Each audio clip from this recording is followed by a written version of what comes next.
Let's talk about Pidgeotto. Not in the way a normal person would, not in the way a casual might look at this bird and go, "Oh neat, a bird."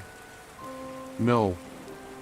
We must stare into the eyes of Pidgeotto like Nietzsche staring into the abyss and realizing the abyss has feathers, a slightly better color palette, and no reason to exist. Because Pidgeotto, this thing, this phenomenon, is not a bird. It is an idea.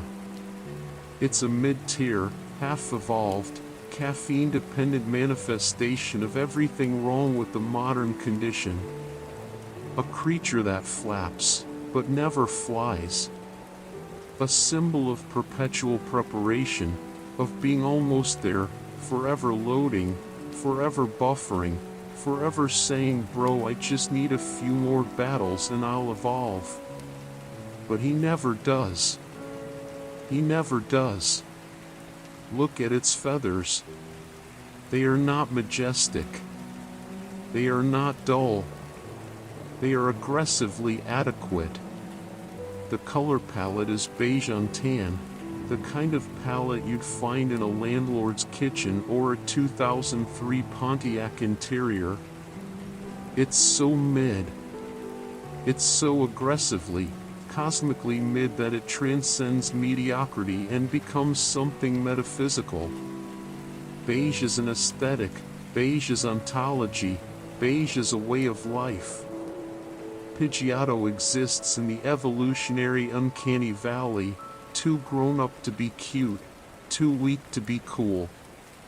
It's the Pokémon equivalent of a guy in his late 20s who unironically says, "I'm in my grind set era," but spends 8 hours rearranging his Spotify playlists instead of sending out job applications.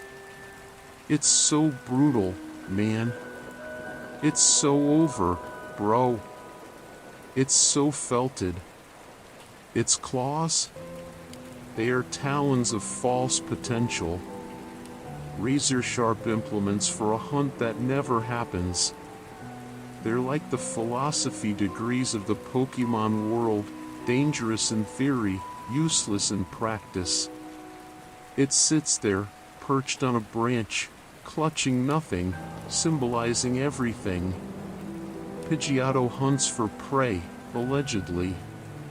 But what does it really hunt? Validation. Meaning.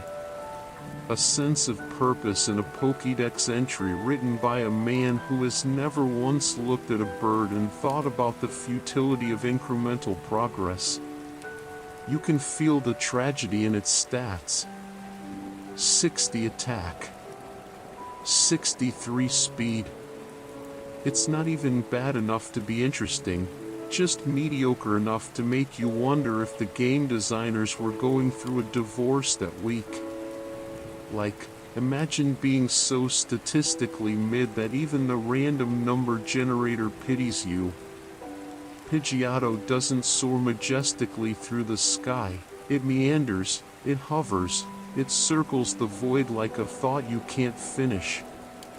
The air resistance isn't from the wind, it's from regret. And that name, Pidgeotto. Not quite Italian, not quite English.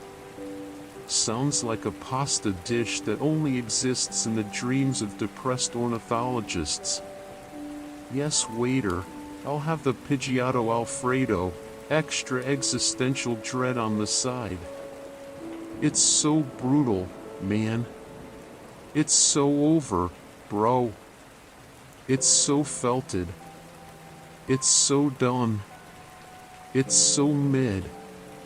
Pidgeotto's entire identity is based on potential energy, the tension between what it is and what it could be. It's the human condition in bird form. You, me, all of us, we are Pidgeottos, desperately flapping our wings, thinking we'll become Pidgeots one day if we just grind long enough, if we just keep pecking at the same wormadam-shaped problems. But evolution doesn't come from effort anymore. It comes from luck, nepotism, and XP share. You think Pidgeotto believes in meritocracy? No. Pidgeotto knows the truth.